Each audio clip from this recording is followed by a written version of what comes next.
In this exclusive, I will explain commotio cordis. It's a Latin term for agitation, often lethal disruption of the heart rhythm that occurs due to a projectile object, a kick, a punch, or a shoulder blow to the area directly over the heart, the pericardial region, at a critical time during the heartbeat cycle.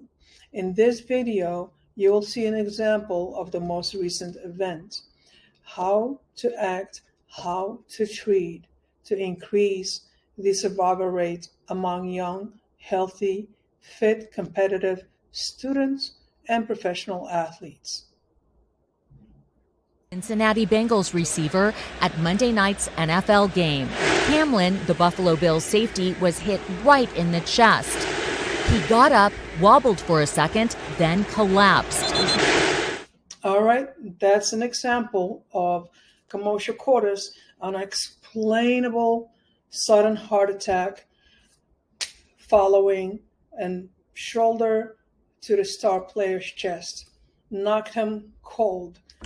Luckily for him, emergency treatment was provided on the field by immediate defibrillation, the use of AED and CPR to keep his blood flowing until he was transported to a local hospital where he received further evaluations, monitoring, and intubation to help him breathe. Sudden cardiac death in young athletes is usually due to a variety of unsuspected congenital heart malformations. Less well recognized are those athletic field catastrophes in which cardiac arrest is produced by direct, blunt blows delivered directly to the chest by high-velocity missiles and objects such as baseballs or hockey pucks during sports activities in the absence of identifiable morphologic injury to the sternum, ribs, or heart itself, commotio cordis. To better characterize the clinical profile of this syndrome, we have now assembled 69 well-characterized cases,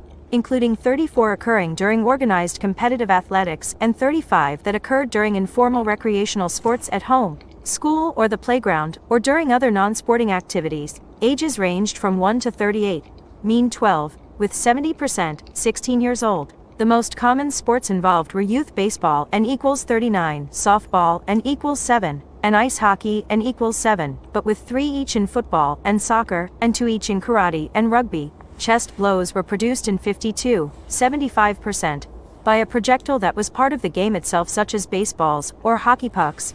The other 17 events, 25%, did not involve a projectile, but rather were the result of broad surface bodily contact with the victim's chest, such as in a collision with a teammate or a karate kick. 7 of the 69 commotio cordis victims, 10%, survived their cardiac arrest. In 5 of these 7 survivors, cardiopulmonary resuscitation by bystanders was particularly prompt, to 1 minute. 11 of the 59 commotio cordis events, 19%, occurred despite the presence of chest padding or protection, while in the other 48 victims the precordium was completely unprotected. Of note, 4 of the victims in the study group of 69 experienced modest chest blows removed from sports activities, either in playful or adversarial circumstances. Each of these was convicted of criminal acts within the justice system. In conclusion, the commotio cordis syndrome 1. Accounts for an important subset of sudden deaths during sports activities, occurring in the absence of cardiovascular disease, and unassociated with structural injury to the heart and chest wall. 2 is due to blunt chest blows that do not appear particularly unusual for the game or athletic activity, or of sufficient magnitude to result in cardiac arrest. 3 is not uniformly fatal, and about 10% survive the incident. And 4 may occur in circumstances unassociated with sports, and even lead to criminal conviction due to unfamiliarity with this syndrome. And 5 appears to be due to ventricular dysrhythmia initiated by blunt chest impact at the electrically vulnerable period of repolarization. Recognition of the clinical profile of commotio cordis is critical to creating an informed public, formulating preventative measures to enhance the safety of athletic competition and other activities, and thereby increase the likelihood that cardiopulmonary resuscitation and defibrillation will be initiated promptly when these events do occur,